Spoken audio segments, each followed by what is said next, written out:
In this Photoshop tutorial, we're going to take a look at the work of Giuseppe Arcimboldo. He was a Modernist painter from Italy in the 1500s, and Modernists tend to show the relationship between humans and nature.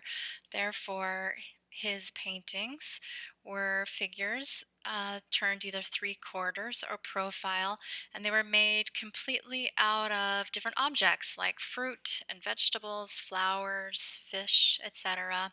So we're going to be using Photoshop today, and we're going to take different types of fruits, vegetables, and such, and we're going to create portraits. So here I have my pirate fruit face, and to do this, we're going to be working with selection tools and layers.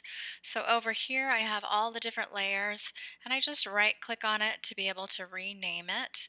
And I can also put my layers together into groups. So if I want everything having to do with this skull here, the mouth, the eyes, and the bow tie pasta making up the bones behind the skull, I can hold shift, and click all of those with the pasta bones, and then Command G and group them together. So very similar to Illustrator, you have all your different layers here. And when I click on, say, the mouth, the grapefruit mouth, you can see that it's highlighted over here. The pear nose gets highlighted. The kale beard is a lot of duplicate copies of the same piece of kale, and I've already grouped those together so that I don't have to, as I scroll, see all the different copies of the kale. And then we have the background layer, which is locked, but I can also add a different background layer to it as I want. If I wanted to make a copy of something, I could click on, say, the pear nose, and then right click, duplicate the layer, say OK, and now it's made a copy. I'm over here on my Move tool, which shortcut is the letter V on the keyboard. And when you duplicate something, it pastes it right on top of the other version of it. So moving it with your Move tool or V will activate that copy. To delete it, I can hit delete, or I can come over here to the layers and I can delete my layer and say, yes, I want to delete that extra copy of the nose. As you see, as with Illustrator, the things that are higher up on the layers are going to be in front. So the mustache, let me close that group. The mustache is on top of the nose. So if for some reason I wanted to change that, I can grab the pear nose, drag it up, and now it's on top of the mustache.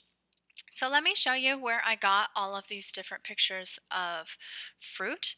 I went to pixabay.com, and this is a site where you can type in what you're looking for.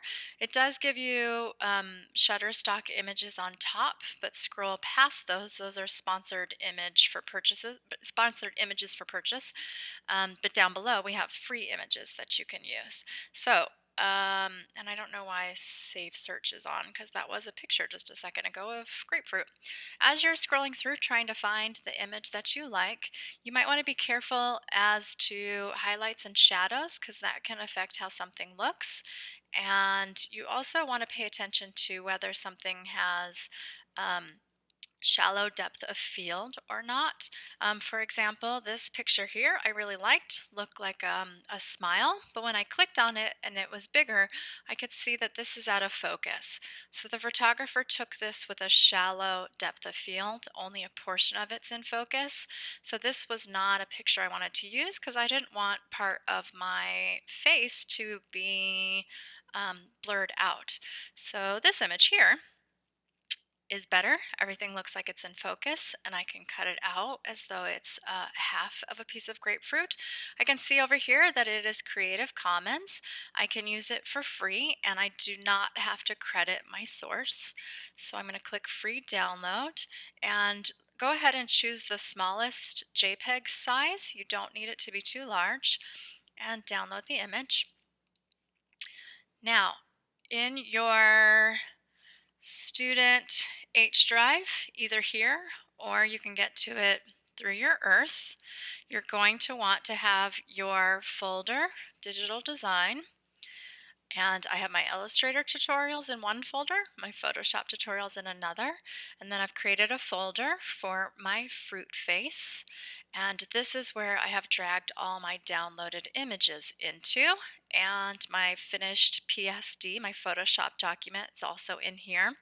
Quick note, when you're working with photos on a Mac, if you select them all and then click the space bar, it pops up this box where you can quickly use your arrow keys on your keyboard to scroll through all the different photos. It's much faster than if I say clicked on just one, double clicked, and opened it up in preview. It only gives me that one. My arrow keys aren't doing anything, and I would have to individually go back and open each one. So again, select them all, spacebar, and you can scroll through very quickly. So you can see all of the different fruits, vegetables that I have downloaded, and pasta. I downloaded pasta as well, and then I've labeled them just so that I don't get confused as to what is what. Let's work with the banana. I'm going to right click, open with Photoshop, and I'll show you the tool that I'm going to use to clip out the banana. I'm going to decide I'll use the banana here in the foreground. I'm going to come over here, right click, and choose my Magnetic Lasso Tool, which is underneath just Lasso Tool. Magnetic Lasso Tool is really helpful, especially if you're a beginner to Photoshop, because it's going to magnetically help you decide which part of the picture that you want to select. I'm going to command plus sign to zoom in, and it is pixelated because we are working with bitmap pictures instead of vector images like Illustrator. But that's okay, because when we command minus sign and zoom out, we won't see these edges so much. And I'm going to start in one corner and just go around and select. And actually, if I just let the lasso do what it wants to do, it is choosing the pixels to grab onto. Now I see that, this kind of got off track. Oh, and now the tool has gone crazy. So I'm going to hit the delete key, and it's going to delete those points. It's like going back in history. And now here's where it went a little too far away from the banana. So I am now clicking with my mouse, telling it exactly where I want it to go. So sometimes it can read your mind nicely, and other times you have to click and tell it, especially areas of highlights and shadows. Like this part of the banana, I could choose to go higher up if I want to, and around. And oh, it got a little out of whack. So I will click through. Oh, depending on how much of a perfectionist you are, you could zoom in even farther if you wanted to. Don't zoom too far in though. It is nice if you can see the entire subject on your screen. I'm going to cut off the top of the banana, and then you need to go back to your home start, and I can see that a little circle is showing up when I get back to that beginning point, and that tells me I'm completing the circle. I have to complete the circle before I can do anything else. Okay, once it's completed, it is now selected. I'm going to, inside the banana, right click, and I'm going to choose Layer via Copy. And now I see over here in my layers, if I turn off the visibility of the background, here is my cutout. Now if I don't like it, I could delete this layer and start again. And if I chose to do that, I might just be sure that I am zoomed way enough in and going slowly and smoothly along. But I'm okay with these rough little edges. I think it'll be fine. So now I'm going to use my Move tool, shortcut V, and I'm going to grab the banana and move it over and I'm going to open up the tab to my document, but I'm still holding the mouse down. I have not let go. Once I get onto my artboard, I let go and it drops the banana. All right, kind of small, but that's all right. We're going to transform it, make it larger. So I'm going to double click on the layer and title it banana. All right, and now I'm going to transform the banana. I'm going to go to edit. I can either transform, scale, rotate, distort, etc., or I can free transform, which gives me some freedom. Free transform is Command T is the shortcut. And if I zoom out, I can get the tool to rotate. And then zoom in, I can resize. If I hold Shift down, it constrains the proportions. I can just also grab and drag and rotate again. Now for this, I can keep the proportions the same, or I could distort the banana by not holding Shift and adjusting it how I want it to be. And it's completely up to you which objects you want to keep the same. Like the pear, I did not do any distortion as I was working with that, but maybe for the banana, I do want it to be distorted. Now, I am going to duplicate this layer because I want the other ear. I could also call it banana left ear. Right click, duplicate the layer, and I'm going to call this one right ear. So I can also change the title of it in this box as well. Click OK. Remember, it posts it right on top of it. In order to move it, I have to be in my Move tool, shortcut V. So now I can move it. And then over under Edit, Transform, we've got Flip. We want to flip it. I always forget if it's vertical or horizontal. Let's try horizontal. Yep, got it right. Come on over. Now, if I decide to change the size of something, say I want the pear to be larger, clicked on it, I can go to Edit, Free Transform. Maybe I want it to just be a little larger and more centered.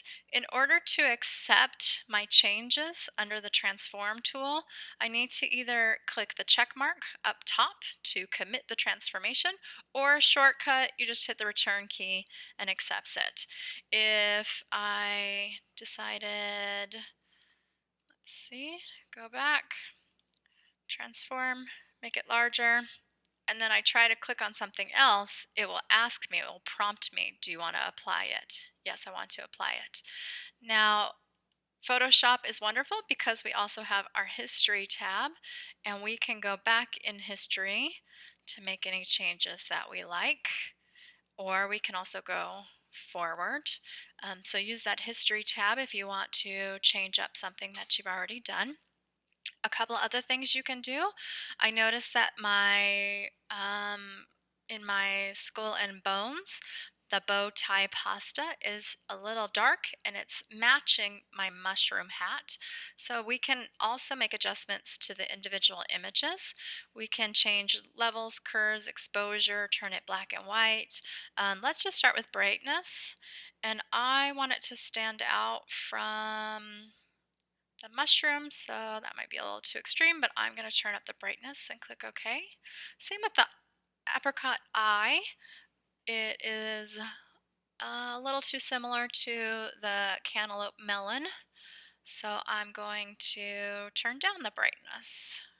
I want the apricot to really stand out. And make sure the preview is clicked so you can see those changes, and then click OK. So we can zoom in now and see that the apricot with the seed is standing out from the cantaloupe itself. So when you're ready to make a document, you're going to go to File, New, and then you're going to want to, when the dialog box pops up, choose Print, and we're going to choose the 8.5 by 11 letter. Remember, if it's on pixels, you can change it to inches. Orientation is up to you. We're going to turn it into a JPEG, so 300 resolution is great. You can also change the background color if you like. And with advanced options, you'll want to make sure you're at RGB color, and then click Create, and it will create the new document. You're going to File, Save As, save it to your desktop, first name, last initial, underscore, the object that you're making, pirate fruit face, save it as a PSD. And then when you're done, you want to also File, Save As. We're going to save this as a JPEG as well, and click Save. Maximum is excellent for JPEG images. If we go to print these, click OK. And be sure to drag these into your folder on your H drive. Keep both. And you can make other changes as well. We have text tool, so you can also add text. You can add shapes, gradients to the background. Just make sure you're saving it both as a PSD so you can come back and make changes, and as a JPEG as well. Same name for both, just different dot extensions.